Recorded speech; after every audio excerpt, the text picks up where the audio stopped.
कली गुप्ता जी। महाराज जी। राधा वल्लभ शेरवंश महाराज जी, आपके चरणों में कोटि कोटि प्रणाम। महाराज जी, किसी साधक के जीवन में उत्पन्न की गई विपरीत परिस्थिति को उसे किस सीमा तक सहना चाहिए? उसे ऐसा प्रारब्ध भगवान देंगे ही नहीं कि उस सीमा उल्लंघन कर दें। साधक शब्द है तो भगवान से जुड़ा हुआ है। विपरीत परिस्थिति है तो आप जैसे बच्चा 10 किलो उठा सकता है तो उसे 9 किलो ही दिया जाएगा उठाने को, उसको 20 किलो नहीं दिया जाएगा। ऐसी कोई परिस्थिति नहीं है जिसको भगवान दें और भक्त सह ना पावे। अगर चित्त जुड़ा नहीं है तो ये प्रश्न हो सकता है। अगर चित्त जुड़ा है, महाराज जी, जैसे अभी पिछले एकांतिक में आपने एक माता जी को बताया था कि जब एक कोई भी बाहर व्यक्ति, आपने एक एग्जाम्पल दिया था कि छेड़ता है या कुछ करता है तो आपको उसके अब आपको देखो, अब इसमें पर्सनल वार्ता आ गई। अभी जो प्रश्न चल रहा है वो सार्वभौम चल रहा है। तभी कहा गया है आरत अधिकारी के अनुसार धर्म का उपदेश। वो एक नौजवान स्त्री है, वो पूछती है कि यदि मैं नौकरी पेशे में आदि में जाती हूँ, कोई हमारे अंदर भाव कुभाव की दृष्टि रख करके, तो हमारा क्या वहां कर्तव्य बनता है? वहां कर्तव्य बनता है रुद्र दृष्टि, ना सहन करना, रिपोर्ट करना। वो लाइन क्या होगी जिस तक हमें सहन करना है और जिसके बाद देखो, इसमें प्रारंभ में ही विरोध कर देना है, इसमें सहन शक्ति नहीं रखनी है। और इस केस को हटा के महाराज जी कोई और व्यवहारिक परिस्थितियों, कोई दोषारोपण कर रहा है या आपकी गलती ना होने पर भी आप उस पे विचार करना है, इस पर नहीं। क्योंकि हाँ, इसमें पूरा, अगर हम किसी को जरा भी सहन करते हैं तो वो हमारे शरीर शोषण की वृत्ति को बढ़ावा पा करके आगे कदम उठा सकता है, इसलिए इसको नहीं सहना है। लेकिन जैसे हम परिवार में हैं अपने, और उसमें कहीं विद्रोह आदि भावनाएं हैं, उसमें कहीं निंदा स्तुति आदि की भावनाएं हैं, तो हम भक्ति के द्वारा उसको सहन करने की चेष्टा करते हैं। और जब हम सहन करेंगे और वो बढ़ता चला जाएगा तो ईश्वर उसे दंड दे देंगे। भक्ति का सिद्धांत ये है। उसे प्रारब्ध का भोग ही समझे महाराज जी अपने। विवेक से सह, प्रारब्ध का भोग क्या? देखो, पागल आदमी रोड में गाली दे रहा हो तो हम क्या करेंगे? हंस के चल देंगे। ऐसे उसके विवेक नहीं है जो अपने धर्म का पालन ना करके आपके साथ असत वार्ता करता है, आपके विरुद्ध भावनाएं, घर की बात कह रहा हूं, तो वहां चरित्र दूषण वाला विषय नहीं आएगा। अगर हमें बाहर से कोई या घर में ही कोई हमारे चरित्र पर बात आती तो फिर हम सहन नहीं करेंगे। धर्म है, चरित्र है, राष्ट्र है, इन पर ज्यादा गुंजाइश नहीं रहती। इनमें तत्काल एक्शन लिया जाता है। अगर हम अपने धर्म के लिए चुप रहेंगे तो कल हमारे धर्म का नाश करने के लिए और भी बढ़ जाएगा। हम पहले कदम पर उसको रोकते हैं। अगर हमारी राष्ट्र सीमा में जरा भी वो घुसने की कोशिश करेगा, पहले कदम में मार के गिरा देंगे। अगर हम छोड़ देते हैं तो हमारी राष्ट्र हानि में आ जाएगी। ऐसे ही हमारे चरित्र पर, यदि हमारे शरीर पर कोई ऐसा, तो उसके लिए फिर महाराज जी तब वहां मैं भाव कुछ नहीं होगा कि मेरे लिए और मेरे प्रियजनों के लिए। हाँ, इसमें एक भाव देखना है कि उस समय हम धर्म की रक्षा कर रहे हैं। उस धर्म की रक्षा में हमारे अंदर भगवान हैं। वही भगवान हमारे अंदर से बैठकर उपदेश दे रहे हैं, वही भगवान आपके अंदर से प्रश्न कराकर उसको सुलझा रहे हैं। तो उसमें मैं कहाँ रहा? उसमें मैं कहाँ रहा? जैसे हमारे परिवार का कोई सदस्य हमारे जब चरित्र पर जिसका अधिकार नहीं है और वो गलत दृष्टि रख रहा है, तो यदि हम उसको 1-2 बार प्रार्थना कर देते हैं फिर भी नहीं समझ रहा है, तो दंड ही उपाय होता है ऐसी मनोवृत्ति को रोकने के लिए। अब जैसे घर में पति है, पति के परिवार के जन हैं, कुछ ऐसी बातें हैं जो समस्याएं घर गृहस्थी की होती है, उनको हम सहते हैं। मालूम मेरे अनुकूल पति वस्तुएं नहीं दे पा रहा है, तो हम उसको सह जाते हैं कि हमारा प्रारब्ध भोग है। दूसरे हार पहनते हैं, अच्छे अच्छे वस्त्र पहनते हैं, मेरे पति के पास ऐसी सुविधा नहीं, तो हमको प्यार से मिलकर नमक रोटी खा करके हमें जीवन गुजारा करना है। हमको पड़ोस में नहीं देखना कि उसकी पत्नी के पास वो हार पति ला के दिए। ऐसी परिस्थितियों में, या जैसे सास ससुर हैं, उनका थोड़ा कटु व्यवहार है पर हमारे पूज्य हैं, हमको उनकी सेवा की भावना रखनी है, हमको सहना है। अगर वो निंदा करते तो उनको सहते हैं। जैसे और भी ऐसे बहुत सी परिवार में कलह की जगह हैं, वहां हम शांत हो जाते हैं। लेकिन चरित्र की जब बात आती तब वहां हमें सावधान होने की जरूरत है। हाँ, उसमें एक्शन लेने की जरूरत है जिससे वो अगला कदम ना बढ़ा पावे, जिससे हमारा चरित्र दूषित ना होने पाए। हम चरित्र के विषय में उनको कहा था नहीं, सहन नहीं करना। जैसे धर्म के विषय में, इष्ट के विषय में, राष्ट्र के विषय में, चरित्र के विषय में कोई गुंजाइश नहीं है सहन करने की। हम अपने ये नहीं, इसमें नहीं आएगा कि सामने वाला भगवान का अंश है, भगवान है और मैं ऐसा कहती हूँ तो मेरी भक्ति बाधा पड़ जाएगी। नहीं, सामने वाला यदि अधर्म आचरण करते हुए आ रहा है तो उसके लिए दंड रूपी पूजा अत्यंत आवश्यक है। यहां बात समझना, विवेकवान भक्त बहुत विवेकवान होता है, बिल्कुल निर्भय होता है। जब प्रहलाद जी को पहले सजाया माता ने, गोद में बैठाया हिरण्यकश्यप के, तो प्रहलाद जी पहले गए और साष्टांग दंडोत किए पिताश्री कह करके। बहुत प्यार आया हिरण्यकश्यप को, पूछा बेटा तुम्हें पसंद क्या है? उनका भगवान श्री हरि की श्रवणम कीर्तनम स्मरणम विष्णुर पाद सेवनम अर्चनम बंधनम दास्यम सख्य आत्मनिवेद, उठा के पटक दिया। ये किसने सिखाया इस छोटे से बालक को? दंड देने के लिए उतावला हो। प्रहलाद जी ने उसी समय फिर पिताश्री नहीं कहा, क्योंकि अब ये निज धर्म पर बात आ रही ना, हरि हमारे जीवन धन, हरि की निंदा, तो कहा दैत्यराज ये किसी के सिखाने पढ़ाने से नहीं होता, ये महापुरुषों की चरण रज के अभिषेक से ऐसी स्थिति होती है। और वो बालक इतनी खिलाफत हिरण्यकश्यप कर लिया कि पूरा का पूरा अपना बल प्रयोग कर डाला। त्रिभुवनपति था, पर कभी प्रहलाद जी को सदमा नहीं हुआ, शोक नहीं हुआ, भय नहीं हुआ, डरे नहीं। जहां धर्म की बात है वहां परम पवित्र मां कैकेयी जी, जब भरत जी को पता चला मेरे लिए कि मुझे चक्रवर्ती सम्राट पद मिले और मेरे प्राण प्रिय राम को 14 वर्ष का वनवास, तो कहा पापिनी आज के बाद कभी तेरा मुख नहीं देखेंगे और कभी मां नहीं कहेंगे। समझ रहे? जहां हमें अपने धर्म के पालन की बात आती है, वहां फिर ये लौकिक धर्मों का स्वभाव हो जाता है। हाँ, धर्मम भजस्व सततम त्यज लोक धर्मान। लोक धर्मों का तब तक हम आदर करते हैं जब तक हमारे महान भागवत धर्म पर आंच नहीं आती। अगर परम धर्म पर आंच आती है तो अपने आप सिद्धांत आ जाता है, त्यज लोक धर्मान, लोक धर्मों का सर्वधर्मान परित्यज्य मामेकम शरणम ब्रज। ये बहुत विवेकवान भक्त होता है, विवेक से चलना है, झगड़ा नहीं करना। लेकिन बचाव पक्ष में भी भगवान ने जितनी बुद्धि दी है उतना हमें समझ। देखो, एक बार एक गुरु जी ने कहा सब में भगवान है बेटा, ऐसी भावना करो सब में भगवान है। ठीक है। वो एक दिन जा रहे थे तो एक पागल हाथी था जिसको अंकुश में करके महावत किसी तरह ऊपर बैठा हुआ उसे प्रयासरत था, लेकिन वो अंकुश में नहीं आ रहा था और ये मस्ती से आ रहे थे। गुरुजी ने कहा सब में भगवान है। तो उन्होंने कहा भैया हट जाओ, हाथी पागल है इस समय, हमारे शासन में नहीं, हट जाइए आप। तो उनका सब में भगवान है। नजदीक गए, हाथी ने उठा के पटक दिया सूंड से उसे, बहुत चोट लगी। लद के गुरुजी के पास, क्या हो गया, क्या हो गया? बोले गुरुजी आपने पिटवा दिया। क्यों? आपने कहा तो सब में भगवान है, तो हमने हाथी में भी भगवान, तो किसी ने रोका नहीं। बोले महावत तो दूर से चिल्ला रहा था कि दूर हटना, हाथी मेरा पागल है, कंट्रोल में नहीं, मारेगा। तो बोले महावत में भगवान नहीं देखा क्या? भगवान महावत में भी तो थे जो रोक रहे थे, आपको मान लेते। तो ये बात समझना है, भक्त मूर्ख नहीं होता, विवेकवान होता है। उस समय भगवान हमको कैसी प्रेरणा दे रहे हैं। अगर ऐसा लगता है सहन करने से तो सहन कर लेते हैं, अगर लगता है अगला स्टेप इसका ज्यादा जोर का हो जाए तो फिर हम उसका विरोध कर रहे हैं। महाराज जी, यहाँ चरित्र से तात्पर्य चरित्र के गुणों से है कि जो हमारी सत्यनिष्ठा है उस पर कोई दोषारोपण करे तब हम सुन करके कान में अंगुली डाल के हट जाना चाहिए, झगड़ा नहीं करना चाहिए उस समय। जिस संत संभ श्रीपद अपवादा, कही सुनीता अस मर्यादा, काटी जीव तास जो बसाई, और नहीं तो श्रवण मुंद न तो चले पर आई। दो साधन बताए, यदि आप में दम हो तो उसकी जबान बंद कर दो, पर ये अपने लोगों के लिए ठीक नहीं। दूसरा बढ़िया है, कान में अंगुली डाली राधा राधा। महाराज कुछ भी बोलने पर कोई कहे ऐसे समय भगवत प्राप्ति हो जाएगी, ऐसे प्रिय प्रीतम मिलेंगे तुम्हें, हाँ उनको बोलने दीजिए। अपने को और पुष्ट होना है कि नाथ परीक्षा ले लो, मैं आपको छोड़ने वाली नहीं। अंदर ही अंदर से प्रभु आप कितना भी कष्ट दे लो, हम जानते हैं आप भी इनको प्रेरित कर रहे हो, आप कितनी भी परीक्षा ले लो, मैं आपकी ही निष्ठा में रहूंगी। राधा राधा राधा राधा, खत्म कर।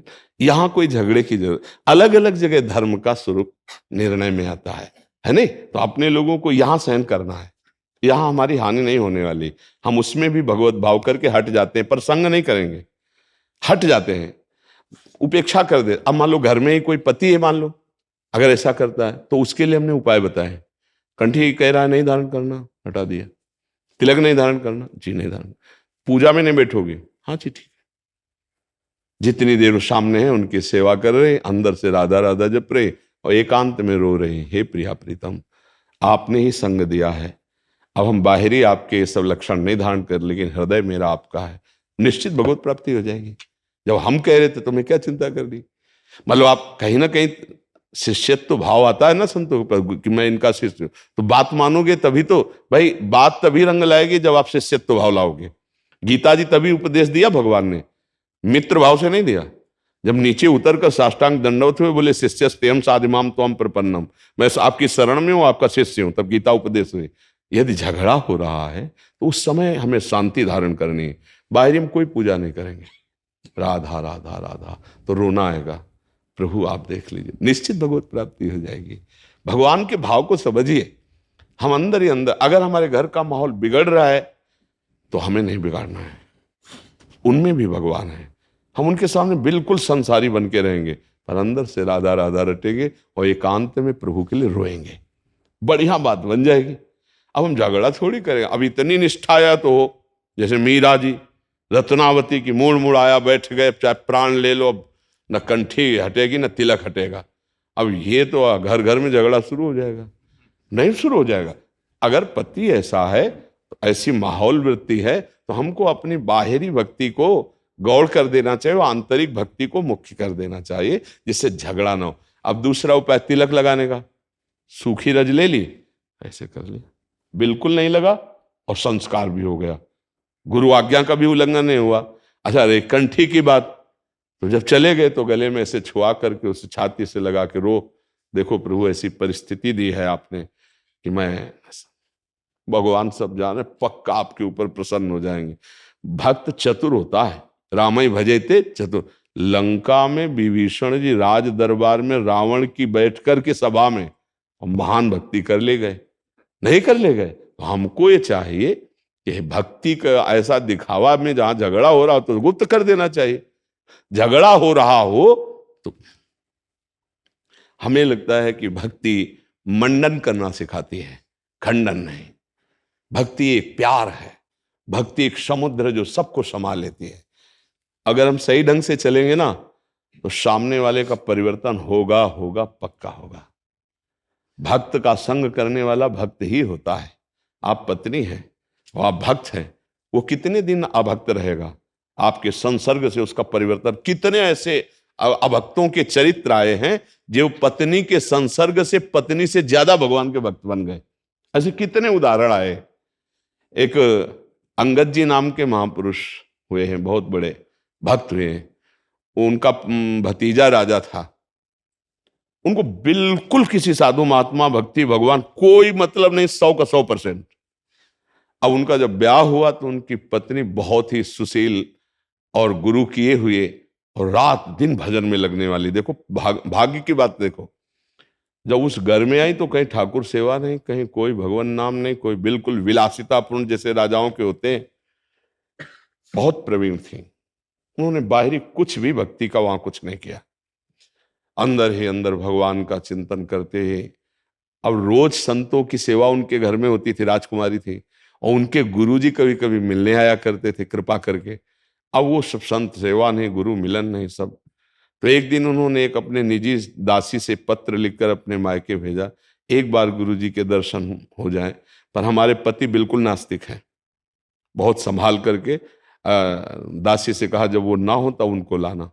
तो राज दरबार चले गए थे, गुरुजी आए तो चरणों में अभिषेक करके भगवान की तरह पूजा करके उनको आसन पे बैठाल के आप चरणों में बैठी थी और उपदेश वो दे ही रहे थे, इतने में वो आ गए और वो बिल्कुल अश्रद्धालु थे।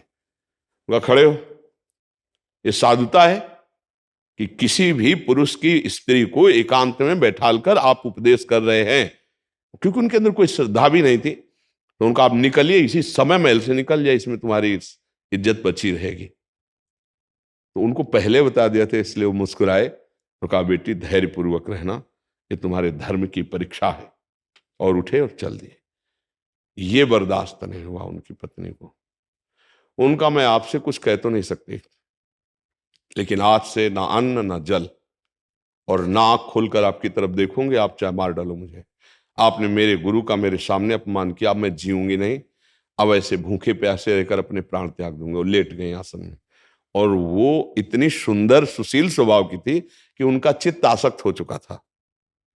2-4 दिन हो गए तब वो व्याकुल हो गए, पैरों के पास बैठ गए और उन्होंने कहा, मैं क्षमा चाहता हूं आपसे, मुझे इतना पता नहीं था कि आपका इतना हृदय साधु संग में रंगा हुआ है। कैसे आप प्रसन्न होंगे, कैसे आप जल और भोजन ग्रहण करेंगी? मैं कभी आपके विपरीत नहीं चलूं। तो उनका आपको एक काम करना होगा, हमारे गुरु जी के आश्रम जाओ, उनको बुला के लाओ, चरण पखारो और वो प्रसाद पाएं, तब हम चरणामृत पी के प्रसाद पाएंगे, अन्यथा नहीं। चले गए वो।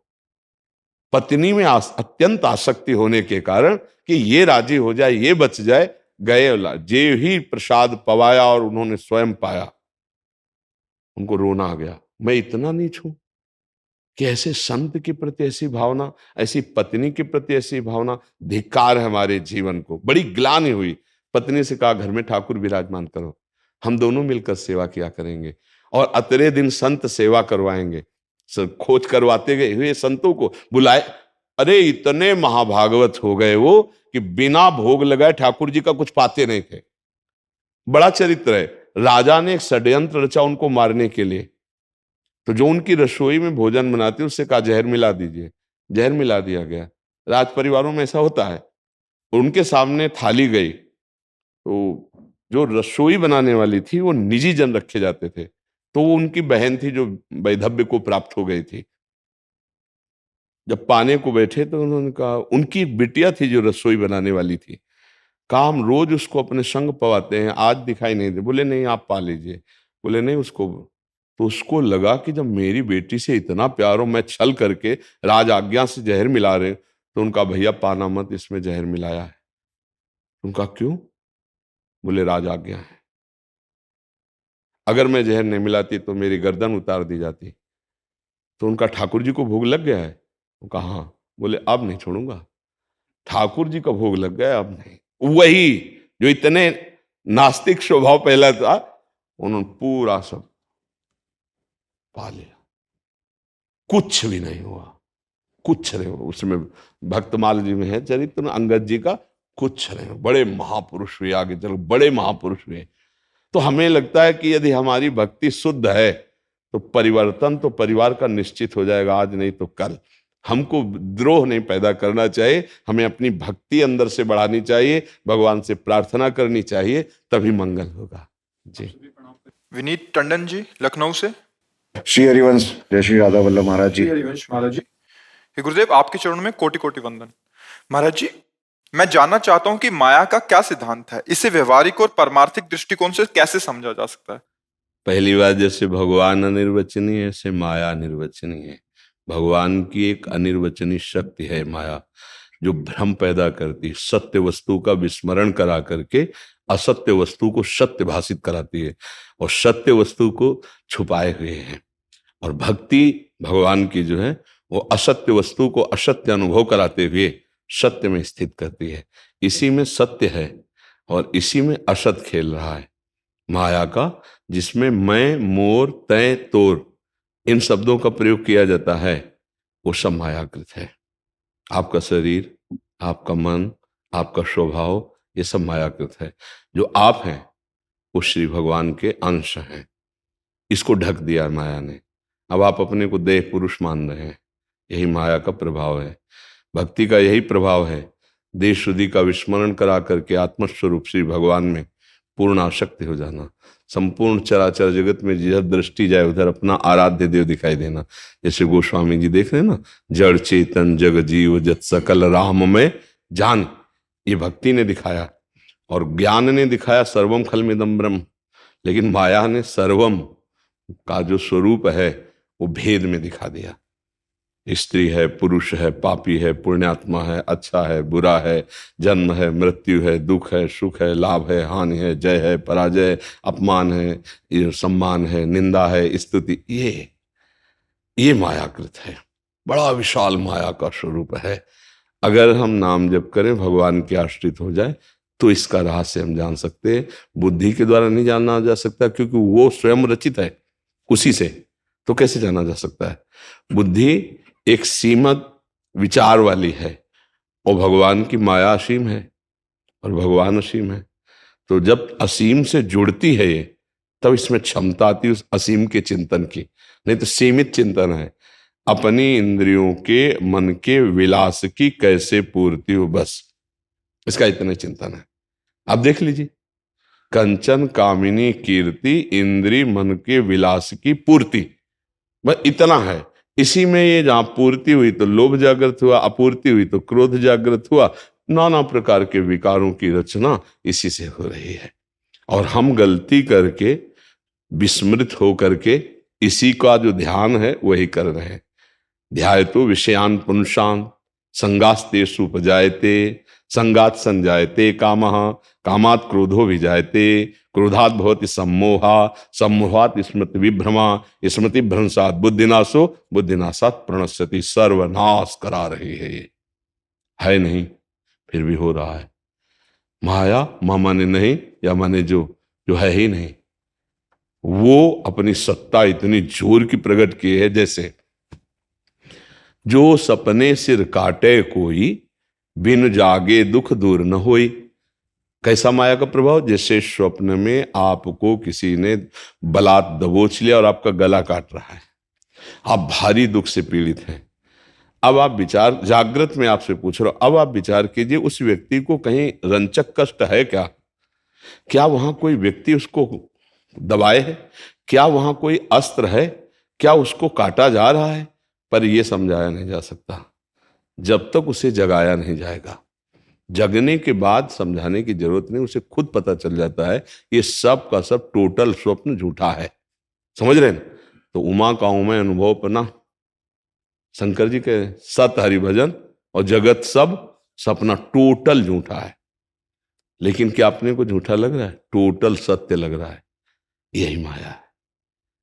जब आप भगवान की भक्ति में, तो वासुदेवा सर्वमित सा महात्मा दुर्लभा, सब जगह वासुदेव, सब वासुदेव, वासना वासुदेवस्य वासितम भुवनत्रयम् सर्वभूत निवासोस्मि वासुदेव नमोस्तुते। वो अपने आप से अपने आप में खेल रहा है, न मैं है न तू है, केवल वही वो है। उसे ब्रह्म कहो, राम कहो, कृष्ण कहो, निराकार कहो, साकार कहो। ये जो अनुभव नहीं होने दे रहे, उसी का नाम माया है। ये जो अनुभव कराती है, उसी का नाम भक्ति और ज्ञान है। आप समझ पा रहे? इसमें कोई और प्रश्न? सत्संग और धार्मिक आयोजन प्रपंच और विलास ना होकर किस प्रकार जीवन में सार्थकता लाए?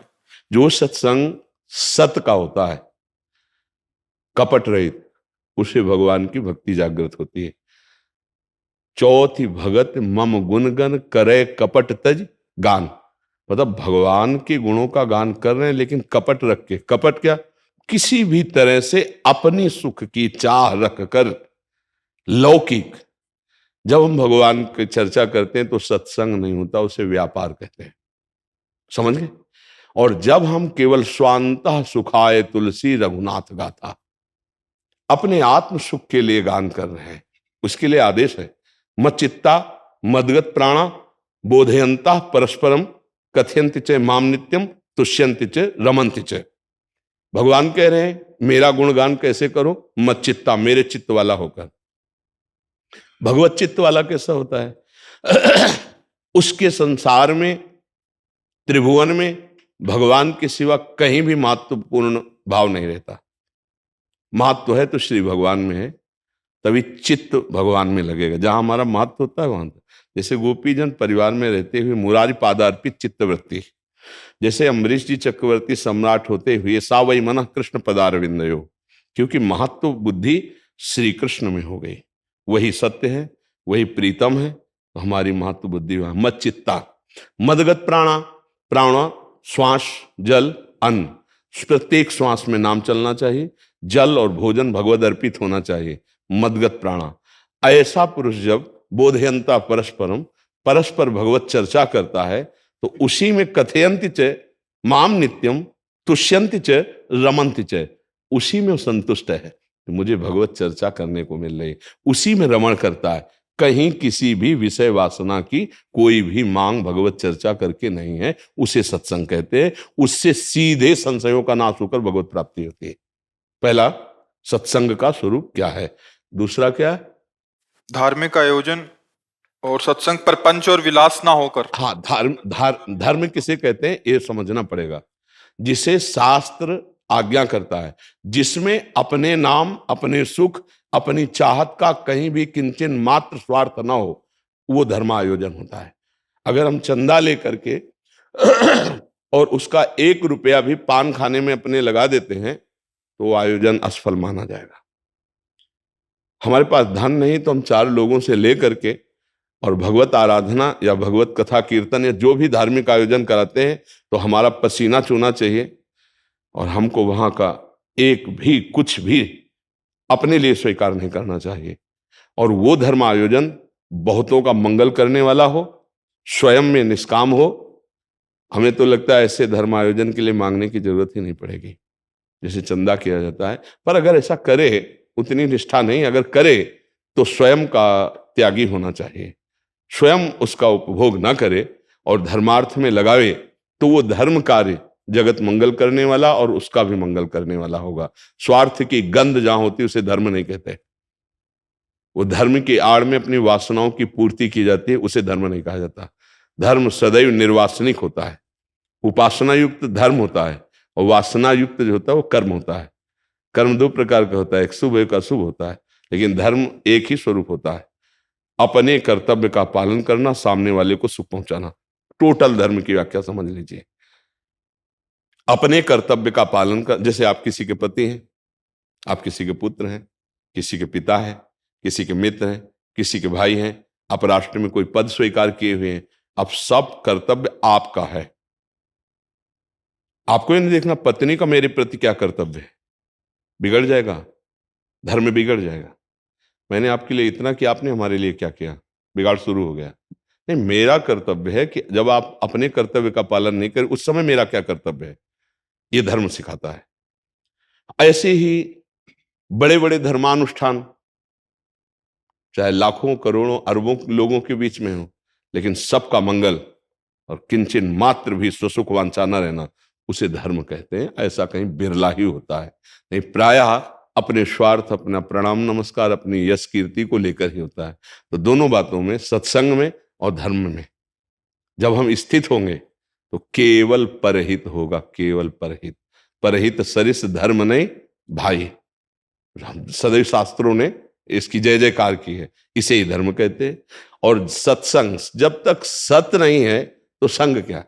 हमारा हृदय सत्य में स्थित हो, हमारी वाणी सत्य में स्थित हो, हमारे आचरण सदाचरण हो, तब सत्संग होगा। इसीलिए प्रभाव नहीं पड़ता। अगर जहां ऐसा है वहां प्रभाव पड़े बिना रहेगा नहीं।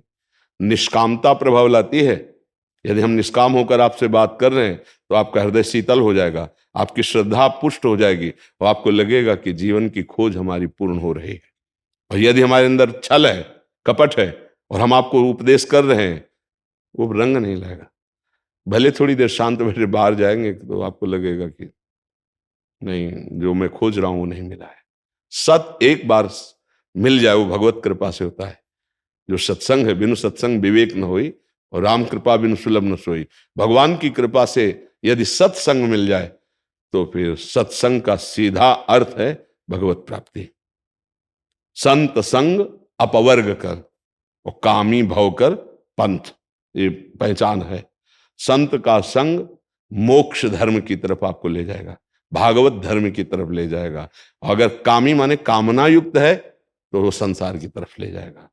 वो संसार की पुष्टता होगी, भगवान की पुष्टता या मोक्ष धर्म की पुष्टता नहीं होगी। समझिए, इसमें कोई प्रश्न? महाराज जी, इसी में मैं एक प्रश्न पूछना चाहूंगी। महाराज जी, जब कोई भी धार्मिक अनुष्ठान या कोई भी जो सेवा की जाती है इस भाव से की जाए, ये इच्छा रख के कि इससे मेरे प्रभु प्रसन्न होंगे और मुझे अपनी प्रेम भक्ति प्रदान करेंगे, तो ये भी क्या अनुचित है? नहीं, यही करना है, यही करना है। साथ साथ इसमें पुण्य का लोभ आ जाए कि मुझे पुण्य नहीं, फिर धर्म और पुण्य और पाप कर्म, ये 2 विभाग अलग हो गया। धर्म पुण्य की भी आशा नहीं रखता है क्योंकि पुण्य से लोक परलोक के सुखों की आकांक्षा होती है। सुखों की आकांक्षा में भी धर्म पालन में बाधा पहुंच जाएगी। जैसे सुख मिले वो करो, लेकिन धर्म ऐसा नहीं सिखाता। भारी से भारी दुख में भी हर परिस्थिति में मैं धर्म का निर्वाह करूंगा। आज हम सत्संग में प्रारंभ में ही कह रहे थे कि शपथ पूर्वक इस मार्ग में चला जाता है। कहीं भी धर्म पालन के लिए शपथ दिलाई जाती है, चाहे वो पुलिस का एक कर्मचारी ही क्यों ना हो, उसको भी शपथ दिलाई देते हो वर्दी धारण करते समय। चाहे जितना बड़ा पद हो, चाहे छोटा पद हो, उसे शपथ पूर्वक धर्म के पालन की शिक्षा दी जाती है। ऐसे ही धर्म का पालन शपथ पूर्वक होता है। चाहे मेरे अंग गल जाएं, चाहे भूखों मरूं, पर मैं धर्म का त्याग नहीं कर सकता। अगर हम पुण्य भाव रखेंगे सुख सुविधाओं का, तो फिर धर्म का पालन नहीं कर पाएंगे। हमारी बात समझ में आ रही? महाराज जी, अगर कोई भी धर्म किया जाए और हम अपने गुरुदेव को ही अर्पित कर दें, सब समर्पित कर दें, तो हम इससे निर्विकार हो जाएंगे। अर्पित करने की जरूरत ही नहीं, क्योंकि गुरुदेव ने आज्ञा करी है। अगर गुरुदेव मानते हो तो उनकी आज्ञा से यंत्रवत हो रहा है, वो अपने आप प्रभु को प्राप्त हो रहा है। अर्पित करने की जरूरत तब होती है जब हम अलग होते हैं। समझ रहे? अर्पित तब किया जाता है जब मेरी कमाई होती है। कमाई भी उन्हीं की, सिखाने वाले भी वही, तो उन्हीं को अपने आप जा रहा है और उनको समर्पित हो रहा है, अर्थात मुझे प्रभु प्राप्ति के नजदीक ले आया जा रहा है। समर्पण तब माना जाता है जब हम अपने को अलग मानते हैं।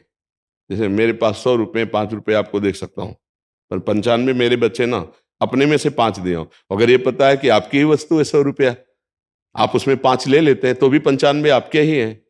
तो ये हुआ सेवा, ये हुआ धर्म। तो दियम वस्तु गोविंदम तो भमेव समर्पय। पुण्य होता है अपनी वस्तु का दान करने से।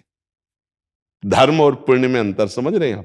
महाराज जी, आपने एक बार बोला था कि हम दिन भर जो कर्म करें 24 घंटे में कर देते। देखो, ये प्रारंभिक साधक के लिए बात कह रहे हैं। जब गुरु शब्द आता है तो उसमें तन वांग मनोभी रमलई शुभम तभी आश्रिता, तभी गुरु माना जाता है।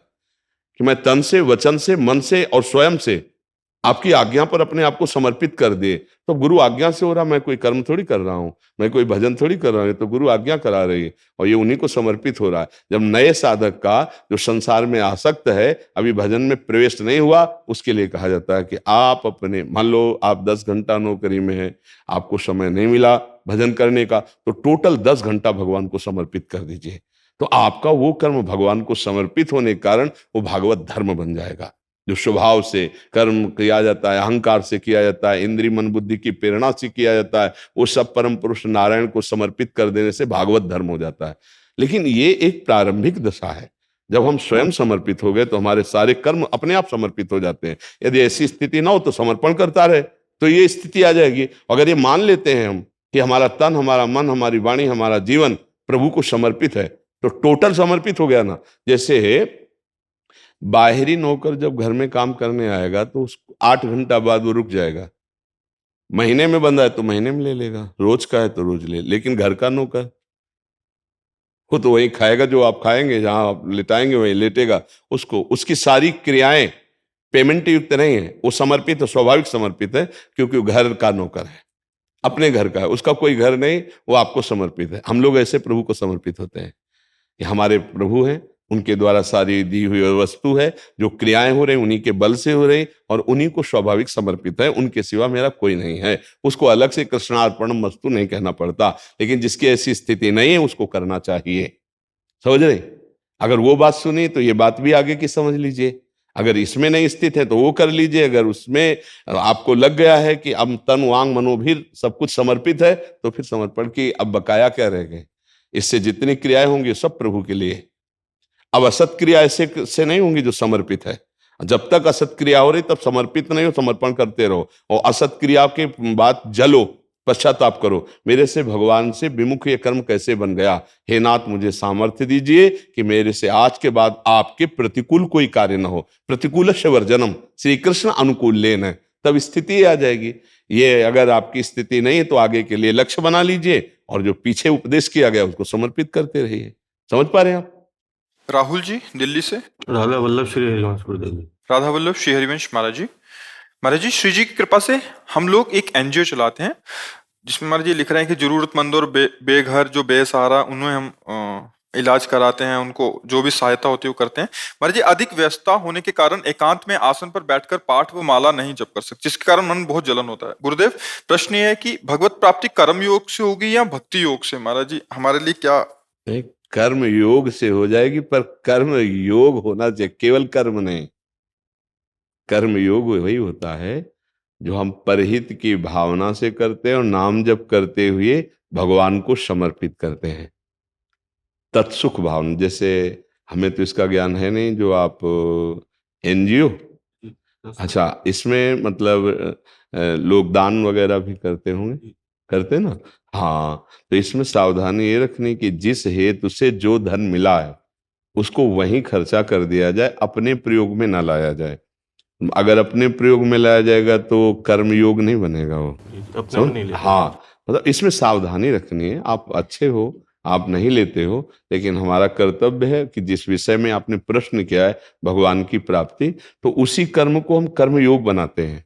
हम जो कि अगर कोई हमारा सहयोग करता है, हम अकेले नहीं कर सकते सबकी सेवा, तो हमें अर्थ का सहयोग मिलता है, तो उसको यथावत जितना मिला है, शरीर श्रम, बौद्धिक श्रम, ये हमारा होगा और अर्थ दूसरे को होगा, और हम खूब उसकी अच्छे से सेवा करते हैं और उसमें भगवत भावना करते हैं कि मेरे प्रभु इस रूप में मुझे सेवा का अवसर दे रहे हैं, और वो सेवा भगवान को समर्पित कर देते हैं। इसे कर्मयोग कहा जाता है। पर इसमें अच्युत भावना और भगवत नाम जप, दो चीजें होनी ही चाहिए। अच्युत भावना, भगवत भावना, सामने वाले में जिसकी हम सेवा कर रहे हैं उसमें हमारे भगवान विराजमान है, और नाम जप कर राधा राधा राधा राधा नाम जप कर रहे हैं, और ऐसे से तो ये कर्मयोग हो जाएगा, और यही कर्मयोग भगवत प्राप्ति करा देगा। बंधन वाला कर्म होता है स्वार्थ पूर्वक जब हम कर्म करते हैं, और इसमें दोष की भी संभावना है, क्योंकि देने वाले ने तो पूरे के पूरे परहित की भावना से दिया था और उसको आपने स्वीकार किया। अब उसमें से आप जो बचा लेते हैं वो आपके लिए हानिकारक हो जाएगा, क्योंकि या तो हम इस बात को कहें कि भाई हमारा परिवार है, हम कार्य करते हैं, पर हम पेमेंट के रूप में कुछ अर्थ लेते हैं, वो चोरी नहीं माना जाएगा। कि ये पता होना चाहिए कि हम एनजीओ में जो 5 लोग काम करते हैं, हमारा परिवार भी इसी से चलता है, परिवार की सेवा भी इसी से चलती है, इसलिए उसमें से कुछ हिस्सा हम अपने परिवार में, ये पता है तो फिर दोष नहीं है। पर यदि हमें ये प्रचार है कि हमारे यहाँ जो पैसा दिया जाता है वो आवश्यकता जिसको है उसकी सेवा में लगाया जाता है, हम लोग निष्काम हैं, फिर आप नहीं ले सकते। तो जी निष्काम करते हैं, श्री जी के पास एक व्यापार है छोटा सा, उससे दाल रोटी चल। बहुत उत्तम बात है, फिर तो बहुत उत्तम बात है, ऐसे करना भी चाहिए। बस ये कि स्वार्थ का त्याग करके, जिनको धर्म का ज्ञान नहीं है वो इन परमार्थ के साधनों को स्वार्थ का साधन बना लेते हैं। जैसे आप कह रहे हैं हम छोटा सा एक व्यापार करते हैं, उससे चलाते हैं, और शेष जो पैसा आता है वो एनजीओ में वो हम सेवा में लगाते हैं। ये बहुत उत्तम बात रहे। हाँ, अगर उत्तम भाव से चलोगे तो आप देखना हृदय आपका दैन्य रहेगा, सरस रहेगा, और सबका आशीर्वाद मिलेगा जिसकी सेवा करोगे। ये पेमेंट तो आपको मिलेगी, और इसी से भगवत प्राप्ति का मार्ग पुष्ट हो जाएगा। परहित सरिस धर्म नहीं भाई, दूसरे को सुख पहुंचाने जैसा कोई धर्म नहीं। ठीक है जी। सुकन्या सरकार जी यूएसए से। राधा वल्लभ श्री हरिवंश। राधे राधे महाराज जी, आपके चरणों में कोटि कोटि प्रणाम। महाराज जी, मैं एक आध्यात्मिक विडंबना लेकर आपके पास आई हूँ, कृपया मार्गदर्शन करें। महाराज जी, मेरे परमात्मा स्वरूप गुरुदेव गुजरात के हैं, उनकी अपार करुणा और आशीर्वाद से मैं उनकी दीक्षित साधिका हूँ। उनकी आज्ञा और मार्गदर्शन अनुसार मैं नियमित पिछले 3 वर्षों से ध्यान योग अभ्यास कर रही हूँ, परंतु कई महीनों से आपके प्रवचन से आकर्षित होकर राधा नाम जप कर रही हूँ। महाराज जी, आप और मेरे गुरुदेव दोनों ही कहते हैं कि किसी एक मार्ग को चुनो, परंतु ध्यान और भक्ति दोनों में अनुभूति और शांति मिलती है। क्या इससे मेरी आध्यात्मिक यात्रा धीमी हो रही है? नहीं, आप ये विचार कीजिए कि ध्यान तो प्रभु का ही किया जाता है, किसी व्यक्ति का तो होता नहीं। क्यों? और नाम भी उन्हीं के अनंत हैं, कोई एक तो है नहीं। यदि राधा नाम प्रिय लग रहा है तो जिसका ध्यान कर रहे उसी का नाम राधा नाम है। परमात्मा का ही तो राधा नाम है, राधा नाम परमात्मा का है। रसो या परमानंद एक द्विधा सदा, श्री राधा कृष्ण रूपाभ्याम तस्यै तस्मै नमो नमः। जो एक परमानंद में परम तत्व है वही अपने को 2 रूपों में प्रकट करके राधा कृष्ण के रूप में खेल रहा है। तो हम राधा जब जपते हैं तो श्याम सुंदर को बहुत सुख मिलता है, और राधा जब जपते तो श्री जी हमारी तरफ देखती, जैसे तो हमारा नाम हो, हम नाम उच्चारण करें तो अभी जिसका नाम होगा उसका हाँ जी, तो दोनों प्रिया प्रीतम दोनों हमारी तरफ देखने लगे प्रसन्न। इसलिए हम राधा राधा जप रहे हैं तो परमात्मा का ही तो नाम जप रहे हैं। अच्छा, ध्यान करते हैं तो परमात्मा का ही तो ध्यान कर रहे हैं, हम किसी भी रूप का ध्यान कर रहे हैं। कोई ना कोई गुरु रूप बताते हैं, तो यदि हम नाम में प्रीता आ गई है और हम राधा राधा जप करके गुरु प्रदत्त ध्यान कर रहे हैं तो हमारा मार्ग ठीक, हम मार्ग में चल रहे हैं, कोई मार्ग से तो भ्रष्ट नहीं हुए। मार्ग से भ्रष्ट तब माना जाता है जब हम परमार्थ से हटकर किसी स्वार्थ वसात, तो वो आप स्वार्थ से भ्रष्ट हो रहे हैं। और जब आप परमार्थ में चल रहे हैं तो फिर इसमें डरने या प्रश्न करने की कोई गुंजाइश ही नहीं, क्योंकि वही परमात्मा है। जैसे हम पहले सन्यासी थे तो हमारा मंत्र दूसरा था, हमारा ध्येय दूसरा था। अब उन्हीं प्रभु ने करुणा करके मुझे प्रेम मार्ग दिया, तो हम ये मानते हैं कि जो उस समय हम ध्यान कर रहे थे वही इस रूप में, इस नाम में आकर के हमको विश्राम दे रहे। परमात्मा 100-200 थोड़ी होते हैं, वही होते हैं। तो कोई संशय नहीं, कोई प्रश्न नहीं। क्यों, आपको समझ में आया जी? शैलेंद्र जी एमपी से। राधा वल्लभ श्री जी श्री हरिवंश महाराज जी भगवत कृपा से बचपन से सत साहित्य एवं भक्त चरित्र सुनने का सौभाग्य प्राप्त हुआ। ये जाना कि ईश्वर प्राप्ति ही मनुष्य जन्म का एकमात्र उद्देश्य है। भगवत कृपा से कुछ साधन भी होता है, परंतु भजन करते समय मन भजन में तन्मय ना होकर संसार में ही उलझा रहता है। महाराज जी हो हारे हो करी जतन विविध विधि अति से प्रबल आजे, तुलसीदास बस होई कृपा तब ही जब प्रेरक प्रभु बरजे। महाराज जी इसी संसार के भोगों में ही कृपा तो है, प्रभु की कृपा तो है, लेकिन देखो एक बात समझना पड़ेगा कि कुम्हार अपनी मटकी को ठोक ठोक करके पहले आकार देता है, फिर धूप में उसको पकाता है। इतने पे भी नहीं, फिर उसको आग में पकाता है। फिर जब आग में परिपक्व हो जाती तो रस डालने लायक हो जाता है। द्रवित पदार्थ डालो तो ना मटकी फूटेगी ना कहीं से बहेगा। अगर उसने इतनी मेहनत ना की होती तो फिर वो मटकी रस रखने लायक नहीं होती। तो हमारा हृदय जब काम आदि वेदना को नहीं सह सकता तो भगवत साक्षात्कार को कैसे सह पाएगा, प्रभु के प्रेम को कैसे सह पाएगा? जब काम आदि विकार नहीं सह सकते तो महान प्रभु को भी अधीन कर लेने वाला प्रेम, भगवान का नाम है प्रेमाधीन। मतलब भक्त के हृदय में प्रेम जागृत हो जाए तो भगवान उसके अधीन हो जाते हैं, वो अजित को जीत लेता है। तो उस प्रेम के लिए जब हम चलते हैं तो हमारा पहला कार्य नाम करता है, भजन करता है, मन को खाली करना, जिसे निर्मल कहा जाता है। भगवान कह रहे हैं निर्मल मन जन सो मोहि पावा। तो अब जो ये मल भरा है जन्म जन्मांतर को हट रहा है, हमें परेशानी क्या है? राधा राधा राधा बोले गंदा चिंतन हो रहा है, निकल रहा है राधा राधा राधा राधा।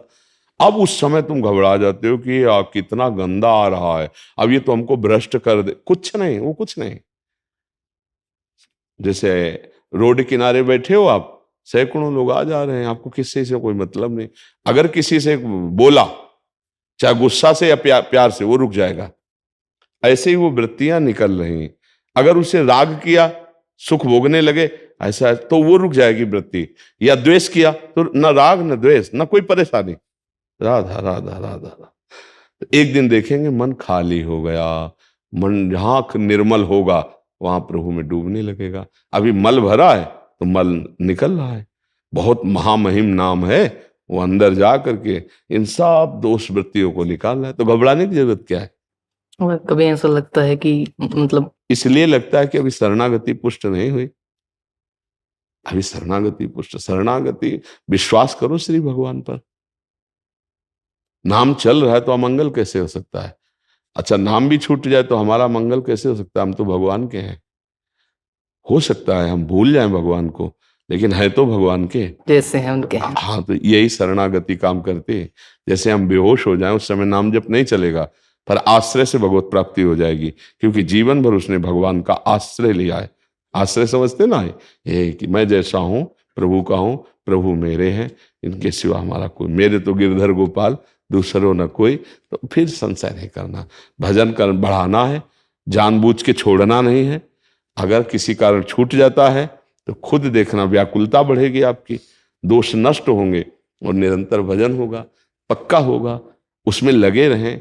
अभ्यास योग युक्तेन चेतसा नान्यगामिना। अब 4 मिनट भजन किया और जहां वो कूड़ा करकट निकलने को हम डर के छोड़ दिया भजन।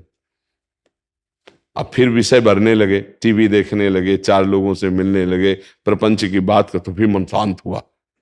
उस समय अशांत हो रहा, जबकि शांति का मार्ग वो है। उस समय अशांत हो रहा, अशांत का मतलब उसके अंदर से गंदगी निकल रही है। इसको दिमाग में रखो कि ये गंदगी निकल रही, आ नहीं रही। वो प्रेरणा नहीं दे रहा कि तुम भोग करो, प्रेरणा नहीं दे रहा गंदी बात करो। वो किया है तुमने, वो सब संस्कार जमा है। अब वो जब आप उसमें राग कर लेंगे, राग माने सुख लेने लगेंगे, कोई गंदी बात कर रहा है आपने, तो आपने रोक लिया, अब वो गिराने की चेष्टा करेगा। आप बुरा मानेंगे कि ऐसा आ रहा है, तो वो रुक जाएगा।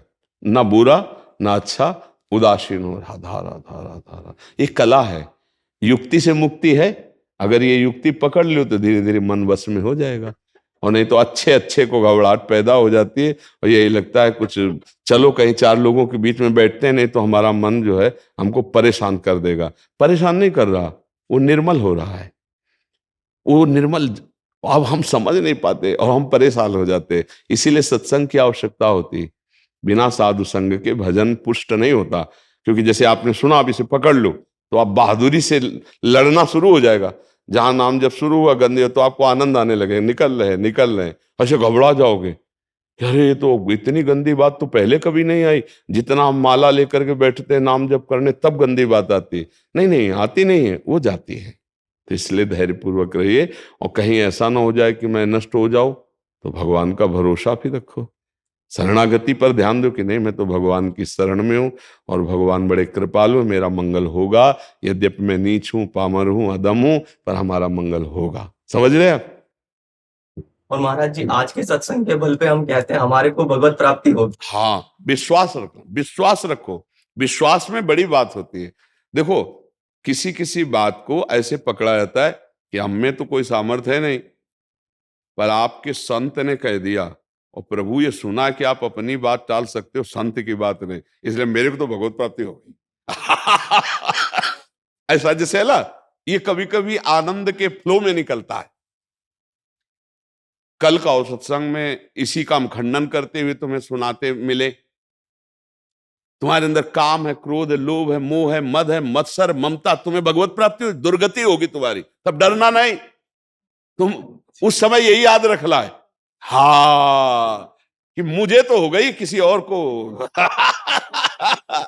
ये आश्रय होता है। बहुतों को ये प्रश्न रहता है, जैसे आप कभी कभी तो आश्रय तत्व की बात करते हैं तो एकदम ऐसे बेप्रवाह कर देते हैं, और कभी साधन पक्ष की बात करते हैं तो महाराज जी हम पकड़े क्या, मतलब आश्रय, आश्रय मेन चीज ये दे।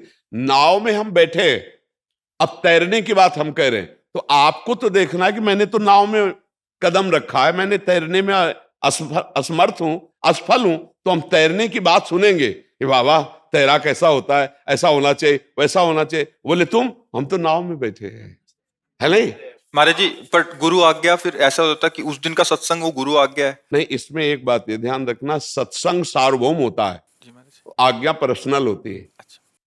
सार्वभौम में वहां साधक भी बैठा हुआ है, ज्ञान साधक भी बैठा हुआ है, विषयी भी बैठा हुआ है, कर्मयोगी भी बैठा हुआ है, आश्रय वाला भी बैठा हुआ है, भक्ति वाला भी बैठा हुआ है।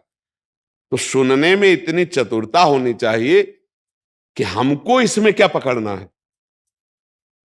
भाई हम बैठकर भारत के पूरे मार्गों का वर्णन कर रहे हैं, कलकत्ता का, ये बंबई, लेकिन तुम्हें जाना कहां है? तुम केवल उसी मार्ग के किलोमीटर पकड़ो जिस मार्ग में तुम्हें जाना है। सत्संग में तो सांख्य ज्ञान मार्ग की भी चर्चा होती है, मैं वही परम तत्व हूं, भक्ति की भी चर्चा होती है, कर्मयोग की भी चर्चा होती है, साधारण व्यवहार की भी चर्चा होती है। क्योंकि जो जैसा है वो पकड़ ले, सबके लिए बांटा जा रहा है ना।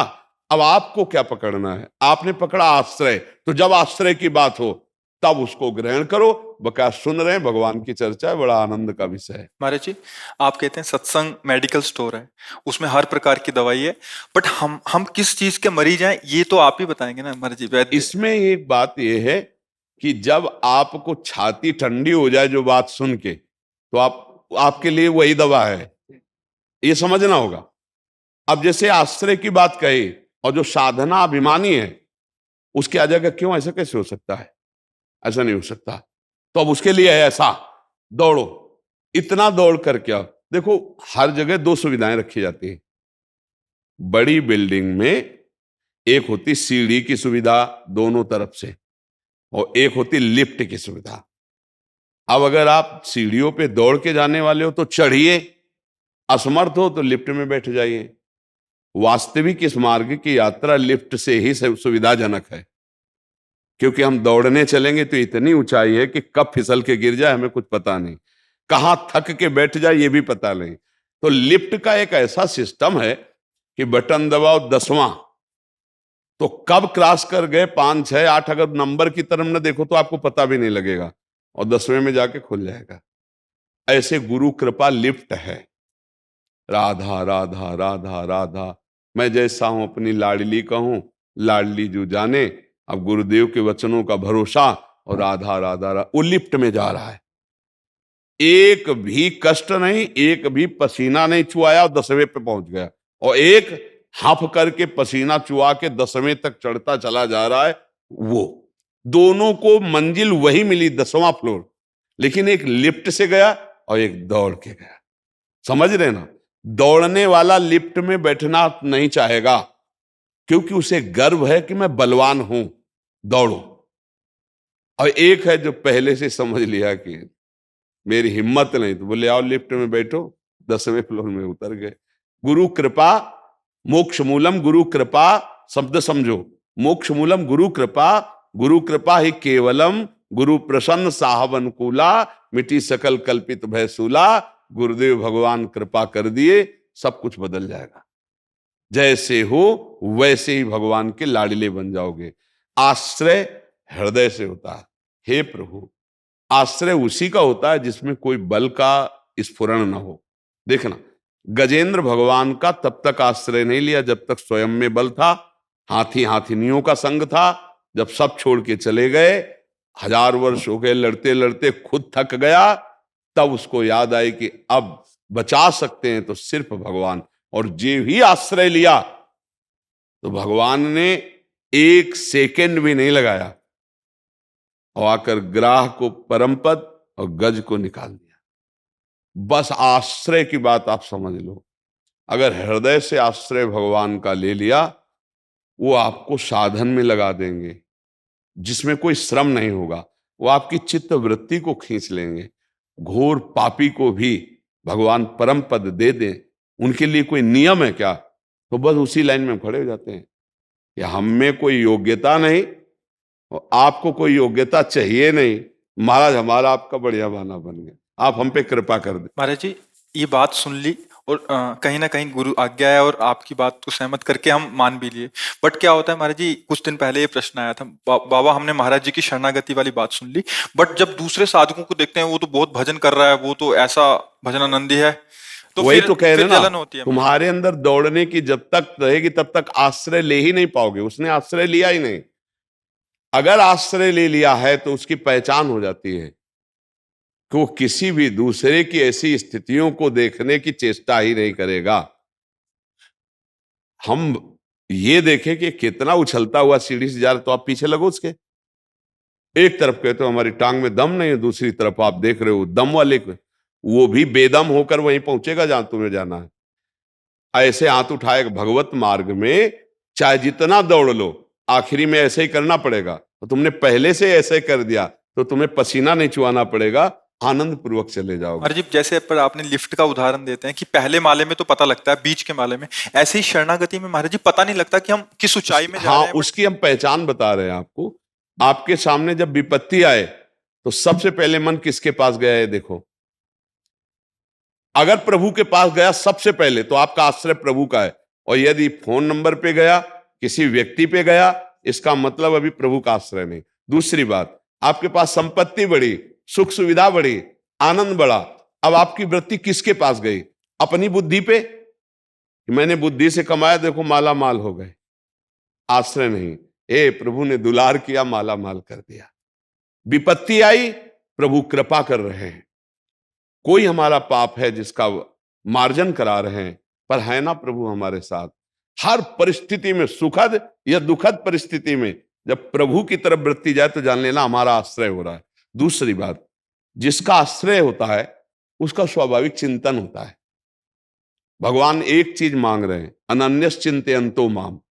जब हम प्रियाजू का आश्रय लिए ना, तो जमुआई भी लेंगे तो राधा निकलेगा। अगर जैसे शब्द उच्चारण कर रहे तो दिमाग में शब्द बंद हुआ तो नाम चल, बोलना बंद हुआ तो नाम स्पष्ट चल रहा, क्योंकि उनके सिवा हमारा कोई आश्रय नहीं है।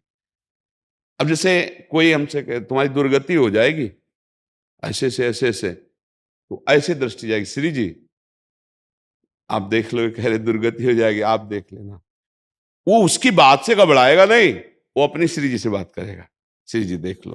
तो हमें लगता है कि हमको इसीलिए कहा गया इष्ट मिले और मन मिले, मिले भजन रस रीति, तहां निसंक होए मिलिए, तासों कीजिए प्रीति। अभी ये बात आप किसी और से कहेंगे, वो अपनी उसकी भक्ति, उसका माइंड, उसकी स्थिति, वो अपनी स्थिति से बोलेगा, ऐसा कुछ नहीं है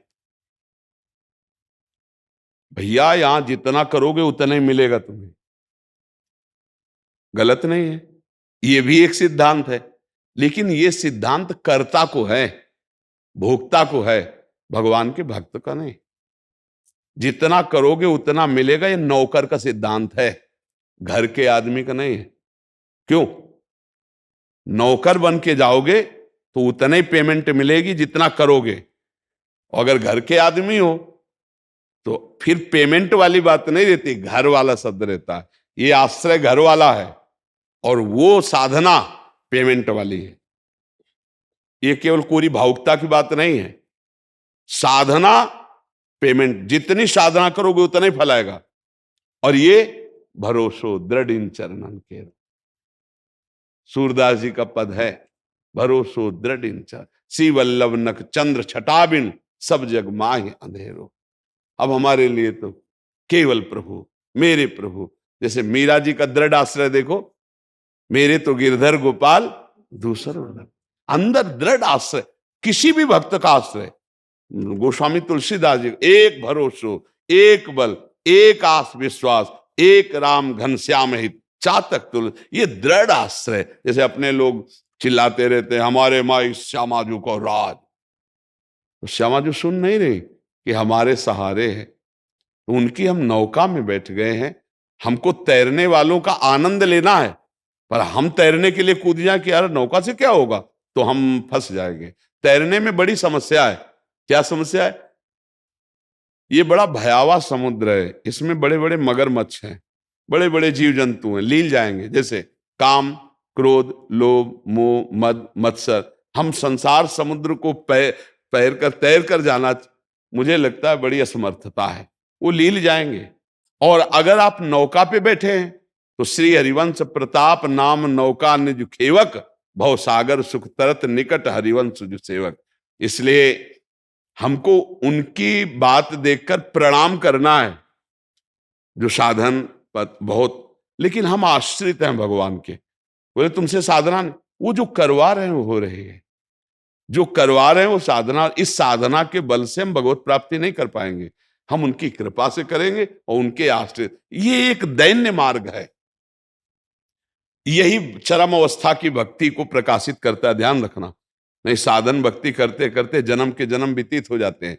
ये जो हम आपको बोल रहे हैं, ये करके बोल रहे हैं, ऐसे सुन के पढ़ के नहीं बोल रहे, करके बोल रहे हैं। आखिरी स्थिति यही आती है। बस प्रभु आप स्वीकार कर लीजिए अंदर से। नवधा भक्ति की नवी भक्ति क्या है? आत्मसमर्पण। श्रवणम कीर्तनम स्मरणम विष्णुपाद सेवनम अर्चनम वंदनम दास्यम सख्य आत्मनिवेदनम। ये आत्मनिवेदन भक्ति है। प्रभु मैं आपका हूं, हे नाथ जैसा भी हूं आपका हूं, मेरा निस्तार आपसे होगा। मैं लाख उपाय करूं लेकिन आप तक नहीं पहुंच सकता, आप कृपा करके आ जाओ। देखो रोना आने लगेगा, देखो मन दैन्य, आ गई भक्ति, आ गई भक्ति। और जब हम साधन पक्ष में होते हैं तो जरा सा अपराध बन जाए तो साधन नष्ट हो जाएगा।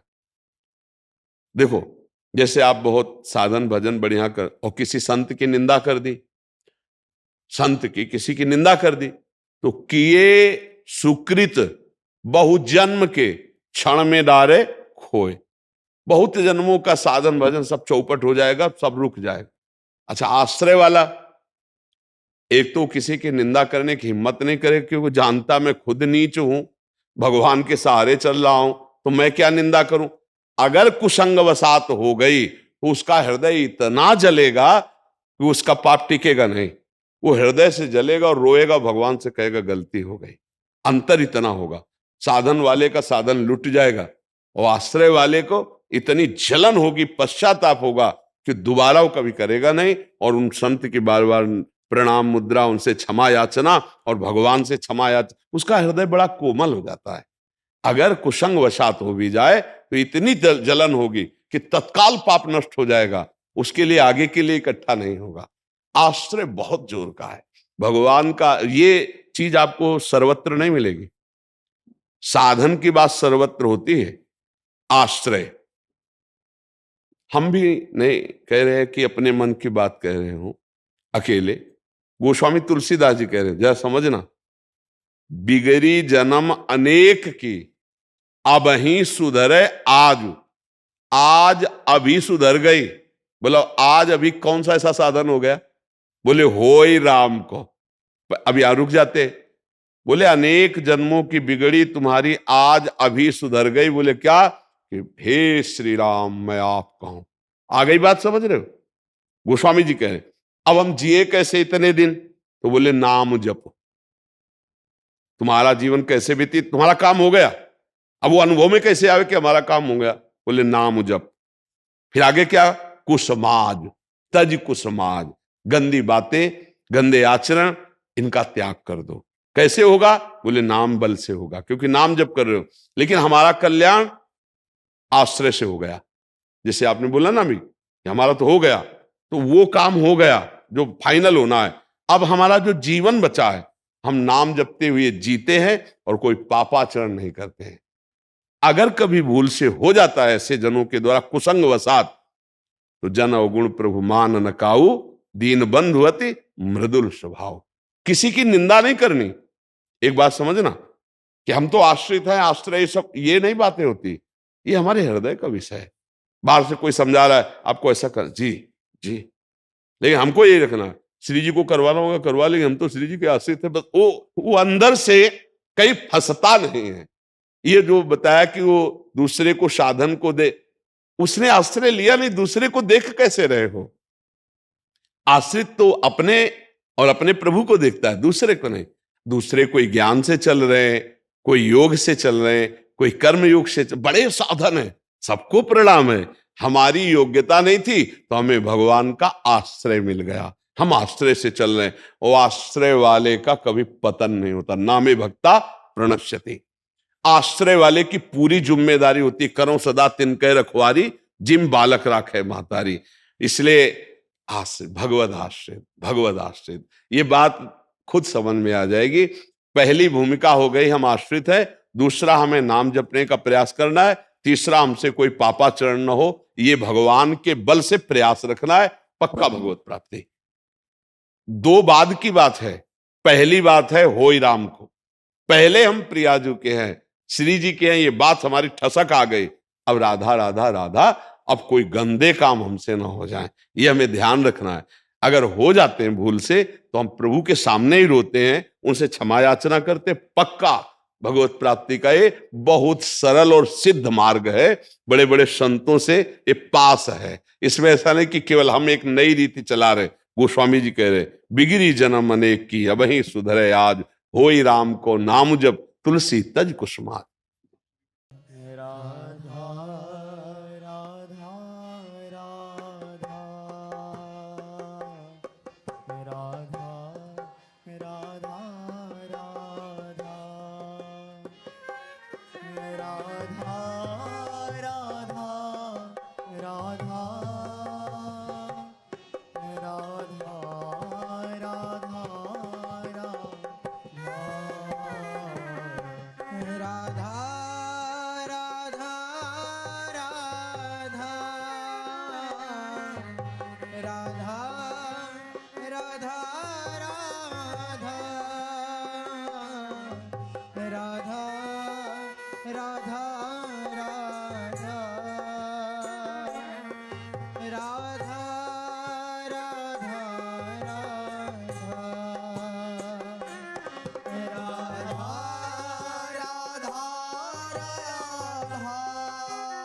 राधा राधा राधा राधा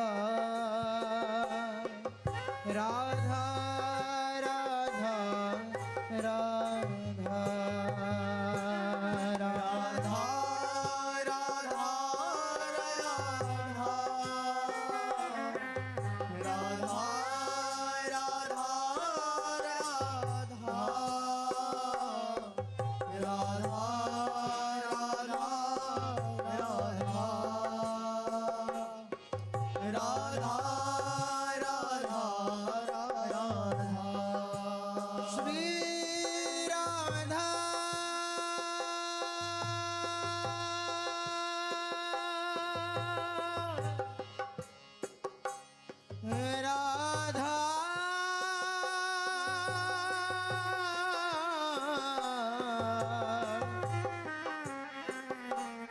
राधे राधे बाबा, बरसाना से आए राधे राधे कहने। अच्छा। बहुत ज्यादा दंडवत करने की इच्छा है, कृपया अनुमति दें। आपके चरणों में दंडवत है, आप हमारी लाडली के गांव से आए हैं। गुरु जी, यानी कि सबसे सुनी कि वहां जाके शांति मिले, यानी कि सच में क्या बोले, यहाँ तो परम शांति है, हृदय की गति बढ़ गई। बस लाडली जी का खेल है, उन्हीं का राज्य है। यहाँ लाडली जी का शासन चलता है। ये वृंदावन धाम है और हम सब उनके गुलाम हैं। ये जो कुछ भी आप देख रहे हो, जो कुछ भी अनुभव हो रहा है, ये मेरी महारानी जी का प्रताप है। सच में, यानी कि आज साक्षात श्री जी देख लें हम लोग।